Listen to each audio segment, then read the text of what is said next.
Son Excellence, Monsieur Komi Selon Klasu, Premier Ministre de la République togolaise, Your Excellency, Ms. Ekaterina Gecheva-Zaharieva, Deputy Prime Minister for Judicial Reform, Minister of Foreign Affairs of the Republic of Bulgaria, and co-president of the ACP-EU Joint Ministerial Council, Honorable Ministers, Ambassador Patrick Gomes, Secretary General of the ACP Group, Mr. Neven Mimica, Commissioner for International Cooperation and Development in the European Commission, Your Excellencies, members of the Diplomatic Corps, distinguished ladies and gentlemen, I bring you hearty greetings on behalf of Prime Minister the Most Honorable Andrew Holness, the government and people of Jamaica, the land of wood, water, and the best sprinters in the universe. I am truly delighted to be here and consider it a great honor to be the ACP co-president at this 43rd session of our joint ACP-EU Ministerial Council. Je voudrais d'abord saluer la présence ici de Son Excellence Monsieur Komi Selon Klasu, Premier ministre de la République togolaise. Monsieur le Premier ministre, votre présence et votre participation à nos travaux d'aujourd'hui témoignent de la haute priorité que la République togolaise et la région Afrique de l'Ouest tout entière accorde aux activités du groupe ACP et à notre partenariat avec l'Union européenne.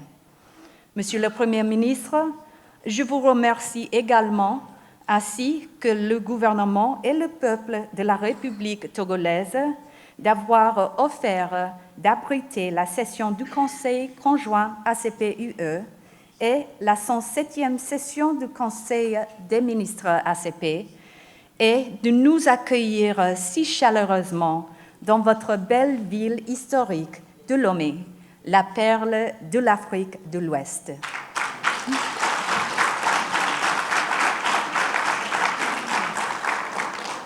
En effet, l'histoire de Lomé et celle du groupe ACP et de ses relations avec l'Union européenne sont profondément liées. We fondly recall that Lomé was a host of the signing ceremony for the first accord between 46 ACP states and the 9 members of the then EEC in February 1975. Through that first Lomé Convention, 3 of our joint institutions were created, namely the Council of Ministers, the Committee of Ambassadors, and the Joint Assembly. The Lomé Convention is also historic in that it is the longest existing accord between the ACP and the EU, lasting for 25 years between 1975 and 2000. More recently, Lomé has hosted various meetings of our joint institutions and therefore occupies a preeminent place in the evolution of the ACP group and its aspirations for the future. These antecedents also provide an auspicious context for our meetings in Lomé this week and for the imminent start of negotiations for a new cooperation agreement between the ACP group of states and the European Union. Honorable Ministers, ladies and gentlemen, our 43rd Joint Council session comes at an important juncture in the framework for cooperation between the ACP and the EU. The imminent expiry of the current Cotonou Partnership Agreement provides a unique opportunity for us to modernize our relationship and ensure that we conclude a successor agreement that's fit for purpose and caters to the needs of current and future generations. We're also mindful of the myriad challenges at the global level, including economic and financial crises, the myriad effects of climate change, and the problems associated with inequality and unemployment among women and young people, particularly within developing countries and LDCs. Against this background, both the ACP and the EU have been actively engaged in finalizing our respective negotiating mandates in preparation for the exchange of negotiating memoranda by August the latest. The ACP Group is pleased that our negotiating mandate for a post-Cotonou Partnership Agreement with the European Union was adopted by acclamation at the 107th session of the ACP Council held here in Lomé from the 29th to the 30th of May 2018. Honorable Ministers, ladies and gentlemen, it is to be acknowledged that the partnership between the ACP Group and the EU is a unique arrangement, as much for its origin and nature, as well as for its accomplishment and collateral impact in terms of the number of countries and people involved. Indeed, this partnership is driven by the desire to address critical areas that impact socioeconomic development. There is no doubt that it has served the interests of members on both sides.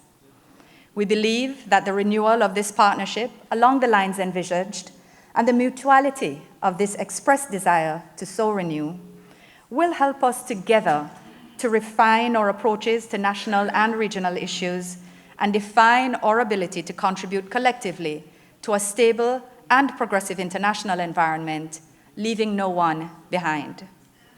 Our joint task, therefore, as we meet ahead of the anticipated launch of the negotiations, is to ensure that a solid foundation is laid, that all are on board, and that the mechanisms we put in place now will lead to a worthy and beneficial outcome for all. Beyond the matter of the launch of our negotiations, this 43rd Joint Council session will address various themes, including development finance cooperation, climate change, migration, as well as economic and trade cooperation. Other sub-themes on our agenda include the situation of middle-income countries, the exploitation of natural resources, and vulnerability and disaster risk reduction. These issues highlight the multidimensional nature of our relationship and the prospects for enhanced cooperation in international fora. I look forward to our deliberations. Honorable Ministers, ladies and gentlemen, I wish to conclude by paying tribute to our co-secretariats and their tireless efforts in preparing us for this 43rd Joint Ministerial Council, a task they have undertaken with dedication and fortitude since the ACP partnership began in 1975. I must also express appreciation for the contribution of our ambassadors who met in April to prepare us for this council session and to sign off on the topics we have before us. Honorable Ministers and ladies and gentlemen, as we look to the future of ACP relations, I'm reminded by a quote by Martin Luther King, which I've found particularly relevant to us today. He said, "It really boils down to this, that all life is interrelated. We are all caught in an inescapable network of mutuality, tied into a single garment of destiny. Whatever affects one destiny affects all indirectly." Our actions on this journey, ladies and gentlemen, towards a new ACP-EU partnership agreement and thereafter will indeed affect us all. Let us strengthen our resolve as we prepare to clothe ourselves in this new garment of destiny. I thank you.